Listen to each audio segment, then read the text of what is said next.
Tem uma Copa do Mundo acontecendo por aí também, mas eu tenho certeza que todos que estão aqui no nosso chat estão esperando você chegar também para falar do Peru.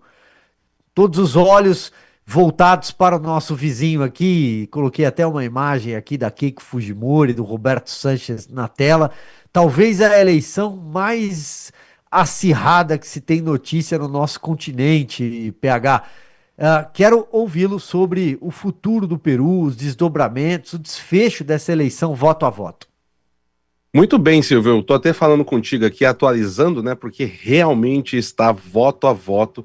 Nesse exato momento, a Keiko Fujimori está com mais de 50%, mais com 4 milésimos, tá acima somente. Isso daqui mais ou menos 1.500 votos no universo de mais de 18 milhões de votos. E o que nós temos no momento é que, segundo a organização, que são três organizações dentro do Peru, né, que cuida ali, três instâncias estaduais, do Estado que controlam as eleições, eles estão com 98,271 das urnas apuradas. Existe aqui uma tensão agora envolvendo a necessidade ou não de recontagem ou até impugnação dos votos do exterior. Há um embate muito grande dentro do partido Juntos por El Peru, que é o partido do Roberto Sánchez Palomino, tá? Existe um consenso entre as partes de que o resultado que sair das urnas, eles deverão ser aceitos. Porém, um grupo dentro do partido aí ligado ao Foro de São Paulo está muito descontente querendo que algumas urnas sejam impugnadas. E isso poderia levar a um embate que estenderia ainda mais tempo a eleição. Por quê? Há um entendimento de dentro do partido que não há mais uma chance do Roberto Palomino virar, como isso já era a expectativa, era a tendência que acontecesse com os votos do exterior. Agora foi convocada uma reunião entre a cúpula do partido Juntos pelo Peru, e ali dentro dessa cúpula eles vão debater o que vai ser apresentado ou não, tá, para o órgão eleitoral peruano. A Keiko Fujimori, ela tem utilizado muito da parcimônia, ela tem falado, olha, é um direito de vocês pedirem essa impugnação.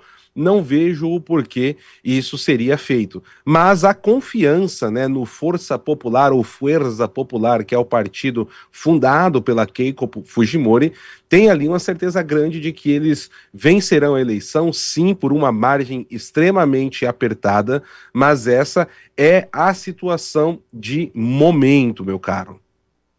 PH, antes até de passar para Paula,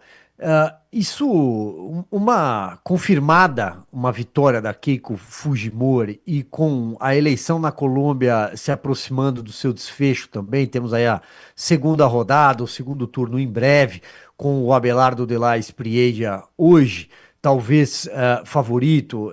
Esse é um termo ruim de adotar em processos eleitorais em alguns países, favorito ou não é favorito.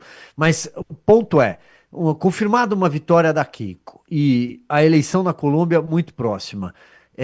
Quero ouvi-lo sobre o tema que você domina, o Foro de São Paulo. Bom, aquele cenário que falávamos há pouco tempo, semana passada comentamos isso aqui, PH, o Foro de São Paulo ele derrete, para fazer aqui uma analogia, ele vai se dissipando, não resta quase nada. E nessa linha de resta um, o resta um é o PT do Lula, em outubro, novembro. Mas talvez da Nicarágua, mas a Nicarágua eu sempre coloco numa prateleira separada, de repente, né? Mas eu queria ouvi-lo sobre esse enfraquecimento patente do Foro de São Paulo, confirmada a vitória da Keiko, que agora é uma tendência, e a do candidato de direita na Colômbia. Sim, olha, só um complemento aqui, Silvio, importante, né, do ponto anterior ainda, é que agora o Roberto Sanches também está querendo propor que ele e a Keiko peçam uma recontagem dos votos, tá? Ele está querendo propor isso, uma ação conjunta para não pegar mal internamente. E isso tem muito a ver com a questão do Foro de São Paulo que você me pergunta. E, Silvio, a gente precisa entender o Foro de São Paulo sob três aspectos, isso é muito importante. O primeiro é o aspecto que você trouxe, e é onde eles estão de fato derretendo, que é o aspecto de ter o poder na mão. E hoje eles estão com o poder de fato somente no Brasil. A Colômbia é questão de tempo, muito difícil, né, ali a direita perder a eleição na Colômbia. No Peru também tudo está encaminhando muito bem, somente se tiver alguma virada de mesa, nós teremos aí a Keiko Fujimori deixando de ser a próxima presidente do Peru. O Peru que já está indo para o nono presidente em 10 anos, também por conta do Foro de São Paulo, da Operação Lava Jato, dos esquemas de corrupção das construtoras brasileiras a mando do PT de Lula. É sempre bom a gente deixar isso aqui muito bem lembrado. Só que existe também um outro fator que envolve o Foro de São Paulo, que é o crime organizado. E aqui, Silvio, eu quero trazer uma informação em primeira mão, tá? Isso não foi tratado em lugar nenhum do Brasil, vocês vão ouvir pela primeira vez aqui na Auriverde, que está sendo mantido muito em sigilo, mas o comandante, o Dan Kane, do Comando Sul dos Estados Unidos, ele viajou até Caracas essa semana e houve uma convocação militar, tá, por parte da Venezuela, e anteontem e ontem houveram operações na zona de mineiros, tá, dentro da Venezuela, contra o trem de Aragua, que é um braço armado coligado às estruturas do Foro de São Paulo, sim, principalmente dentro ali do chavismo. Então, o que, que nós temos na prática? Os Estados Unidos forçaram o exército venezuelano a fazer uma operação militar contra os seus parceiros de crime. Não estou dizendo aqui que todo o exército da Venezuela, mas boa parte da cúpula militar da Venezuela foi obrigada a ir contra, até pouco tempo atrás, seus aliados. E ali nós temos uma possibilidade, Silvio, nós não temos muito mais informações do que está sendo tratado em cima disso ainda, mas que tenhamos tido conflitos não somente com membros do Trem de Aragua, mas do Wagner Group também, de Vladimir Putin, que tem concessões ilegais de minas nessa região, e também de membros de grupos terroristas como o Hamas e o Hezbollah, colocando isso aqui como uma possibilidade esses grupos, porque não temos a confirmação. Mas se a gente pega o histórico de atuação, a probabilidade é muito grande.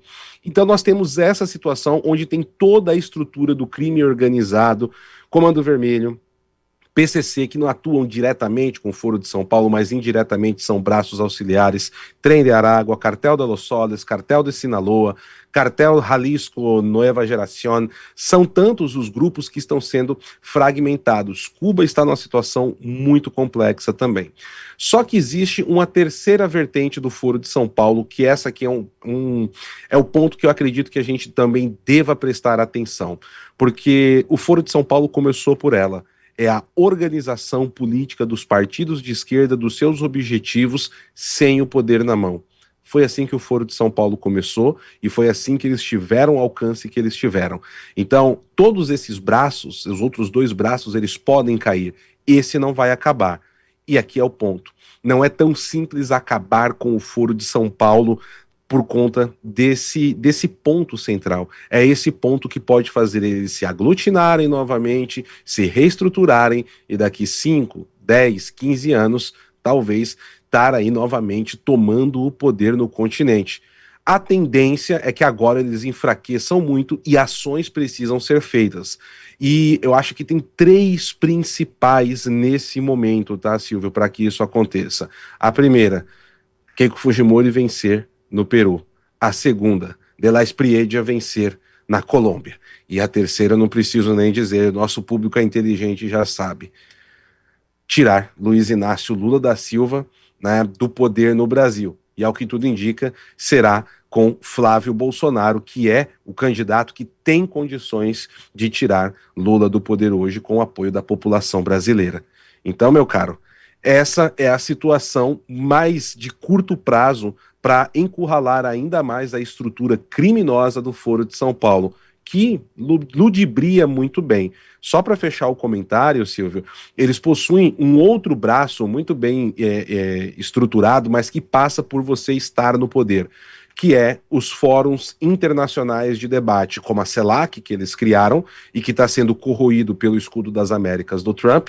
Tem a ALBA, que o Lula tentou ressuscitar em 2023 e não conseguiu, e eles estão praticamente com pouquíssima força dentro da OEA, e nós temos o Mercosul, que ninguém fala mais, porque o Mercosul está natimorto nesse momento. Nenhum país mais está nem respeitando os tratados. Está todo mundo já fazendo negociação bilateral com outros países, meu caro. Vou colocar a Paula Marisa também conosco nesse debate. Paula, passo para você. Satisfação te ver aqui de novo, PH, muito feliz de estar contigo. E eu tenho uma pergunta, na verdade, eu vou fazer duas perguntas em uma, tá? Já que a gente está falando sobre Foro de São Paulo, a gente falou sobre a eleição no Peru, na Colômbia, mas tem um outro foco de atenção aqui também, não na América do Sul, mas na América Central, né, enfim, América Latina, que é Cuba. Então, eu queria saber como que tá a situação de Cuba, como o Trump tá, se ele tá anunciando alguma movimentação nesse sentido, e a outra dúvida que eu tenho é com esse teu comentário, esse furo de notícia aí que saiu com relação ao crime organizado, né, ao Tren de Aragua.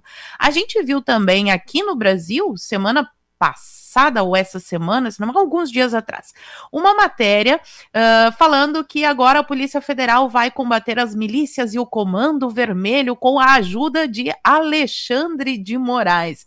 Será que também não está rolando alguma pressão nesse sentido? Porque eu achei essa matéria muito esquisita. O que o Moraes tem a ver com a operação da Polícia Federal no combate? E eu achei especialmente interessante porque foi só Comando Vermelho e milícias. Me pareceu algo assim meio que combatendo um pouco da concorrência, não sei, porque o PCC não estava nessa lista. Olha, Paula, querida, sempre uma alegria estar contigo, né? Sabe da estima que tenho por ti. É uma pergunta que, sinceramente, eu não sei te responder. Eu também fico com a mesma impressão que você, mas o que eu posso especular aqui, eu tenho que ser muito sincero, talvez seja uma ação para inglês ver ou americano ver atualizando aí, né? Todo mundo é saxão, né, de alguma forma, mas seja para mostrar, olha, estamos fazendo algo aqui para combater o crime organizado dentro do Brasil, tentar mostrar serviço para ver se isso de alguma forma vai para uma negociação até na questão das tarifas, porque a questão do crime organizado era um dos pontos, né, que estavam ali na lista de ações envolvendo o tarifaço de 25% adicional que veio da portaria 301. Agora, tratando sobre Cuba diretamente, Paula, aqui a gente tivemos vários desenvolvimentos importantes essa semana, mas tem um que ele é crítico e eu diria que até pesado. Por quê? Vamos lá, nós estamos com Cuba sancionada em vários aspectos, tá?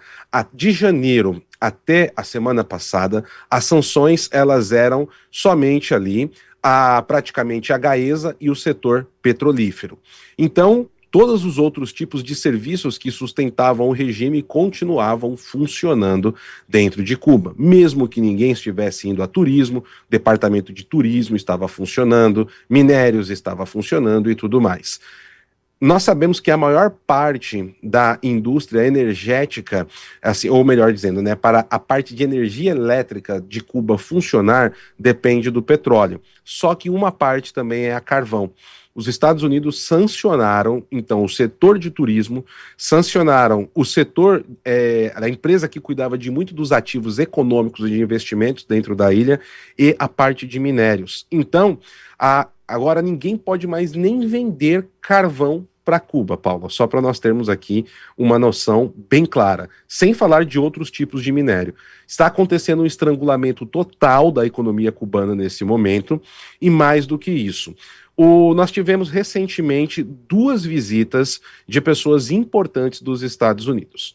Primeiro, foi o chefe da CIA, o John Ratcliffe, que no final de maio foi a Cuba, sentou lá em Havana com alguns líderes militares. Depois, nós tivemos o comandante do Comando Sul da Marinha dos Estados Unidos fazendo o mesmo e se reuniu também com alguns líderes militares.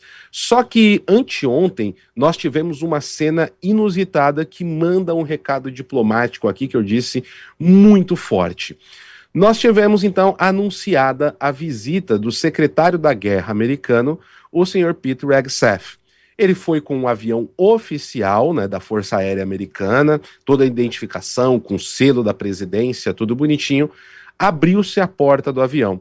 Quando todo mundo esperava descer um secretário de Estado americano, trajado com terno, gravata e tudo mais, ele desceu com roupa de academia, para fazer exercícios. Sim, ele desceu de shorts, ele desceu de camiseta do avião. E o que ele foi fazer em Cuba? Ele foi ali em Cuba fazer exercícios físicos com os soldados na base de Guantánamo. Foi cumprir um dia da academia dele. E aproveitou e deu entrevistas também. E nessas entrevistas, o que ele disse? Olha, Cuba precisa tomar cuidado com os armamentos que eles estão comprando. Tá? Eles precisam tomar cuidado com os armamentos que estão comprando e com essas intenções de eles atacarem aqui os Estados Unidos da América e essa base de Guantánamo, porque o destino deles pode ser selado pelo presidente Donald Trump.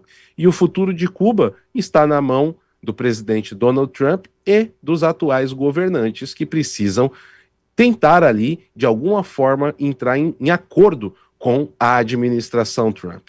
Então, assim, o que nós tivemos? O secretário da Guerra chegando e dizendo, olha, eu vim aqui no meu quintal me exercitar, colocar a minha academia em dia e ver como estão os meus rapazes. O recado diplomático não foi um recado, foi um pé na porta. PH, falando agora, então, questão do Irã, aliás, os Estados Unidos entram em campo daqui a pouco, né, contra o Paraguai, esse em Los Angeles, a estreia. Trump mandou um recado para a seleção americana, estava passando aqui pelos portais de notícias americanos e vi Trump mandando um recado para a seleção, mas, bom, ontem falávamos de algo um pouco mais pacífico, amistoso, um cessar-fogo. Aí, horas depois, né, de anunciar ter chegado a um acordo com o Teherã, o presidente Donald Trump criticou hoje o Irã, chamou os dirigentes iranianos de, vou traduzindo aqui, pessoas não muito desonrosas para se negociar. Acho que essa é uma tradução que cabe, né? E negou suposto memorando de paz divulgado pelo Irã. Qual a situação mais atualizada, então, PH, esse vai e vem do noticiário? Olha, Silvio, o presidente Trump, ele já disse 39 vezes, segundo o levantamento, desde o início do cessar-fogo em abril, que estavam próximos de assinar um acordo com o Irã. Então, assim, já virou a história do Joãozinho Lobo. Pode ser que estejamos próximos, nesse momento, de ter aí a assinatura de um acordo de cessar-fogo com o Irã. Hoje de manhã, existia até uma especulação, tá bem forte, que inclusive saiu na mídia brasileira, de que um tratado poderia ser assinado em Genebra, na Suíça, ainda esse final de semana. Só que saiu um memorando de 14 páginas, de 14 pontos do Irã, que era praticamente uma volta atrás e uma derrota dos Estados Unidos.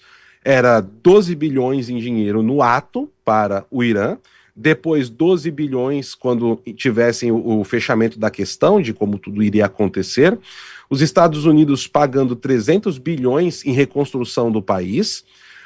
Então, assim, pontos que foram escandalosos e gerou um cataclisma aqui dentro dos Estados Unidos pela manhã. O presidente Donald Trump, ele veio a público e publicou o seguinte texto, era aqui 10 para as 10 da manhã em Washington. Abre aspas, os termos que o Irã vazou para as fake news não têm nada a ver com os termos que foram acordados por escrito. O que disseram, incluindo sua declaração fraca e patética sobre ter um acordo, não tem relação com a verdade. Pessoas muito desonrosas de se lidar. Com eles não existe agir de boa fé. incrível. Além disso, o ataque totalmente rejeitado de drones ontem à noite contra os navios indianos saindo do Estreito de Hormuz é totalmente inaceitável. É melhor se organizarem rápido. Presidente Donald J. Trump. Agora, o presidente Trump está ali afirmando que a guerra no Irã acabou e que eles chegaram ao ponto principal para acabar com esse conflito, que seria o Irã desistir do seu programa de armamentos nucleares. Tá? Então, esse ponto, segundo o presidente Trump, foi alcançado. De fato foi, Silvio. A gente pode ser que daqui 2 horas o Irã vai falar é mentira, não tem nada disso, e daqui a pouco bomba para tudo que é lado, que é o que vem acontecendo nos últimos 2 meses, né? Virou Joãozinho Lobo, realmente. Mas, segundo um funcionário da Casa Branca, que falou sobre anonimato, eles estão com 85% da questão resolvida. E o que é esse 85%? O ponto pacífico de não ter mais uma arma nuclear. E aí eles estão chamando isso de um memorando de intenções, tá? E esse memorando de intenções teria um prazo de 60 dias para se chegar a um acordo final, mas que o ponto inicial desse memorando de intenções é já o Irã aceitar que não terá armamentos nucleares. E depois negocia-se as outras partes. Outro ponto importante que nós temos nisso tudo, Silvio, é o seguinte: nós temos ali um dos pontos desse memorando colocando que os Estados Unidos, junto com Israel, não terão nenhuma ação no Líbano e também se estende ao Hezbollah. Bom, Israel Katz, que é o ministro de Estado do Estado de Israel, com aquele jeito, né, que os políticos israelenses sabem fazer muito bem, né, na diplomacia, ele escreveu o seguinte, né, traduzindo aqui: olha, você pode fazer o acordo que você quiser com o Irã, nós não vamos seguir. A questão de acabar com o risco para o Estado de Israel é uma política nossa, e nós não vamos deixar de enfrentar o Hezbollah, o Hamas, aonde quer que seja. E nós não estamos aí de acordo com nada disso. Isso foi o que ele disse em palavras pomposas, meu caro. De fato um vai e vem. Paula, uma última questão para a gente tratar rapidinho aqui com o PH. PH, eu quero saber sobre o G7. A gente está acompanhando aí o Lula, que tinha dito que não ia ao G7, aí depois rolou aquela reunião de Trump com Flávio Bolsonaro, o anúncio da categorização de PCC e CVV como organizações narcoterroristas. Aí Lula muda de ideia e tenta ir ao G7 para encontrar Trump, mas parece que a coisa não vai dar certo, que ele não vai conseguir. Então eu queria algumas atualizações sobre esse encontro aí.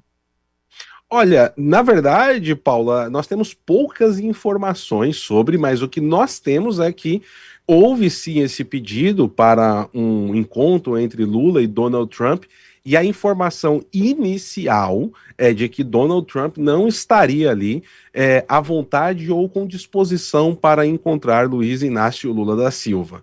Mas a gente tem que assim sempre colocar isso com uma lupa, né? Porque política, como diriam os antigos na velha Brasília, é uma coisa muito dinâmica. E pode ser que, de alguma forma, ele possa ser convencido a sentar e conversar com Donald Trump. O Brasil, ele não vai como um membro do G7, é importante deixar isso daqui, mas como um convidado para o Brasil fazer parte ali do G20. Para o Brasil, é prestigioso estar lá, mas Lula, ele está no momento que ele é escanteado na política internacional, Paula. Eu falava há um ano atrás que logo, logo, nem Macron estaria ali muito disponível para o Lula. Nem Macron gostaria de atender muitas ligações do Lula pelo jeito que a coisa estava caminhando já um ano atrás. Algumas pessoas duvidaram e nós estamos vendo isso, né? Lula está ficando cada vez mais isolado no continente americano como um todo. Ele está isolado. Malemar tem o Gustavo Petro, que está de saída, e tem a Cláudia Sheinbaum, que mal consegue resolver as suas questões internas dentro do México. Na Europa, porta aberta para ele praticamente só na Espanha, de um revolucionário aliado do Foro de São Paulo, que é o Pedro Sanches. Sobrou Irã, Coreia do Norte, Rússia, Bielorrússia, né, que está preocupado com Lula sair do poder, por exemplo, Lukashenko disse recentemente, né, e a China de Xi Jinping. Que lista, hein? Que beleza. Paulo